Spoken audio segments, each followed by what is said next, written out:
Bismillahirrahmanirrahim. Assalamualaikum warahmatullahi wabarakatuh. Perkenalkan, nama saya Yasinta Astami dengan nomor NIM 1907025039, mahasiswa Prodi Perbankan Syariah, mata kuliah Manajemen Risiko, tugas akhir semester. Di sini saya akan menjelaskan risiko kredit bank syariah. Apa saja pembahasannya? Yang pertama itu pengertian risiko kredit, yang kedua jenis-jenis risiko kredit, yang ketiga metode pengelolaan risiko kredit, yang keempat karakter manajemen risiko, yang kelima macam-macam risiko. Yang pertama itu ada pengertian risiko kredit.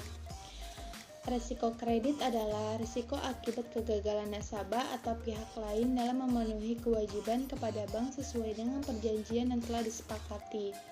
PBI nomor 13/23/PBI/2011 tentang manajemen risiko bank syariah.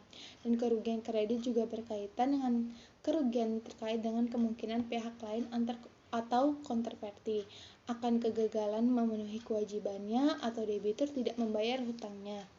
Risiko ini berpotensi kegagalan debitur atau sekutu bisnis dalam memenuhi kewajiban sesuai perjanjian yang telah disepakati. Di dalam risiko perusahaan, memberikan kredit kepada nasabah merupakan kerugian yang dapat terjadi karena debitur tidak mampu memenuhi kewajibannya untuk membayar hutang, baik hutang pokok maupun bunga yang harus dibayarnya. Dan kerugian yang berkaitan dengan peluang kegagalan memenuhi kewajiban pada saat jatuh tempo pembayaran. Ada dua faktor yang berpengaruh terhadap besarnya risiko. Yang pertama, besarnya exposure kredit dan kualitas exposure tersebut. Semakin besar pinjaman, maka akan semakin besar juga exposure kredit. Yang B, kualitas exposure kredit merupakan kemungkinan gagal bayar dan dinilai dari kualitas agunan yang diberikan debitur. Semakin rendah nilai jaminan, maka semakin rendah kualitas exposure kredit, maka akan semakin tinggi pula risiko yang harus ditanggung. Dan yang kedua itu ada jenis-jenis risiko kredit. Yang pertama itu ada sovereign credit risk, kemampuan masing-masing untuk membiayai penyelenggaraan pemerintah. Dan risiko kredit pemerintah ini merupakan risiko yang terjadi ketika suatu negara tidak mampu memenuhi kewajibannya dalam membayar hutang pada saat jatuh tempo.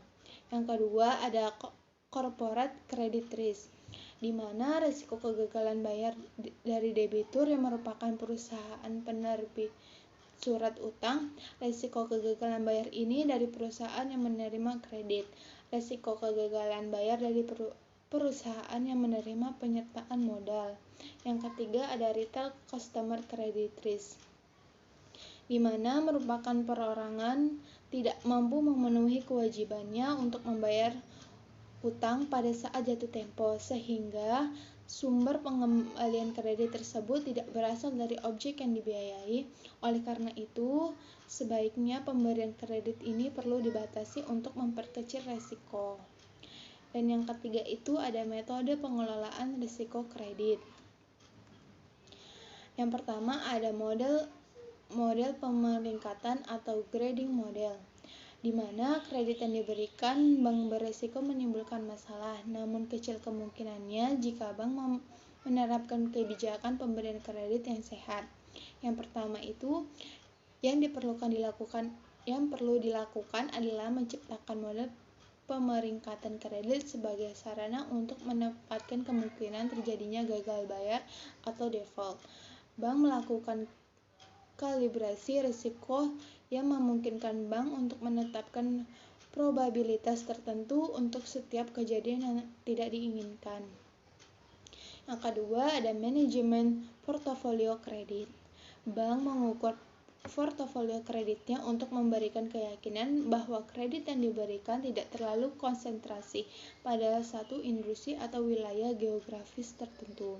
Kemungkinan ini bank untuk melakukan diversifikasi pada portofolio kredit sehingga risiko terjadinya default yang bersifat sistemik bisa ditekan. Yang ketiga ada sekuritisasi, yang memungkinkan bank untuk mengurangi potensi exposure yang tinggi pada jenis kredit tertentu yang menurut skenario bank menunjukkan tingkat risiko atau konsentrasi risiko yang paling tinggi. Yang keempat ada peran agunan. Di sini peran agunan didefinisikan sebagai aktiva yang diperpanjangkan debitur untuk mendapatkan kredit dan bisa diambil alih ketika terjadinya default. Agunan memiliki peran penting dalam kebijakan pemberian kredit yang diterapkan oleh bank. Yang kelima ada monitoring arus kas. Sebagai bank yang mengalami tingkat default tinggi, menemukan adanya tindakan segera terhadap situasi kredit yang memburuk bisa mengurangi permasalahan secara signifikan. Sehingga bank-bank tersebut menurunkan resiko kreditnya dengan membatasi exposure, dikenal sebagai EAD atau exposure at default, yang memastikan bahwa nasabah bereaksi cepat terhadap keadaan yang berubah. Dan yang keempat ada karakter risiko. Manajemen risiko pada bank syariah mempunyai karakter yang berbeda dengan bank konvensional, terutama pada jenis risiko yang melekat hanya pada bank-bank yang beroperasi dengan prinsip syariah. Yang pertama itu ada identifikasi risiko, di mana yang melakukan dalam bank syariah tidak hanya terkait dengan risiko yang ada pada bank konvensional, melainkan juga meliputi berbagai risiko yang khas dan hanya dilakukan oleh bank syariah. Yang kedua ada penilaian risiko. Setelah risiko sudah diidentifikasi, maka risiko tersebut harus dinilai untuk memenuhi tingkat keparahan dan akibatnya yang timbul dari risiko tersebut. Ada 3 hal yang terdapat dalam identifikasi risiko. Yang pertama ada proses risiko financing atau pembiayaan. Di sini ada 3 karakter bank dalam aspek proses transaksi pembiayaan, proses transaksi bagi hasil, dan proses transaksi devisa. Yang B, proses manajemen. Pada bank syariah, proses manajemen terlihat pada sistem dan prosedur operasional akuntansi serta teknologi informasi, tutup buku, dan pengembangan produk bank. Yang C, SDM. Keunikannya untuk terletak pada spesifikasi kapabilitas aspek syariah. Adapun antisipasi risiko bank syariah. Yang pertama, tindakan prevention. Pada bank syariah melakukan persetujuan DPS guna mencegah terjadinya kesalahan proses transaksi pada aspek syariah. Yang kedua, ada tindakan detektif. Pada bank syariah memiliki 2 aspek pengawasan, yakni BI dan DPS. Yang ketiga ada tindakan recovery. Koreksi kesalahan dapat melibatkan BI dalam aspek operasional bank dan DSN pada aspek syariah. Yang keempat, tindakan monitoring risiko.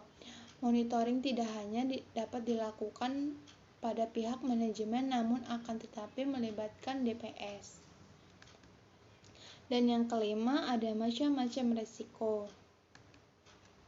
Yang pertama ada risiko kredit. Risiko kredit adalah kegagalan nasabah atau pihak lain dalam memenuhi kewajiban kepada bank sesuai dengan perjanjian yang telah disepakati, termasuk risiko kredit akibat kegagalan debitur, risiko konsentrasi kredit atau counterparty credit risk, dan settlement risk. Yang kedua ada risiko pasar. Adalah risiko pada posisi neraca dan rekening administratif akibat perubahan harga pasar, antara lain risiko berupa perubahan nilai dari aset yang dapat diperdagangkan atau disewakan. Yang ketiga ada risiko likuiditas, di mana risiko likuiditas adalah risiko akibat ketidakmampuan bank untuk memenuhi kewajiban yang telah jatuh tempo dari sumber pendanaan arus kas dan dari aset likuiditas berkualitas tinggi yang dapat diagunkan tanpa mengganggu aktivitas dan kondisi keuangan bank. Yang keempat ada risiko operasional.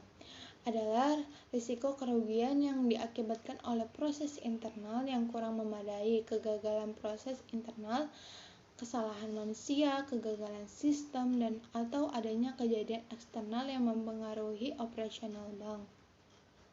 Dan yang kelima ada resiko reputasi.